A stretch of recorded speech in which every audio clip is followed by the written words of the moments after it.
How do you stay fit despite having a busy political life?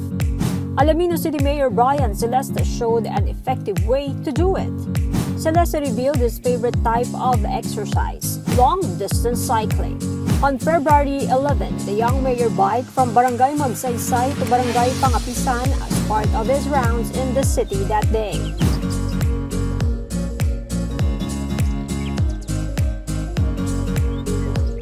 It was hitting two birds with one stone. He was also able to see his constituents and check on the city government's program in the area.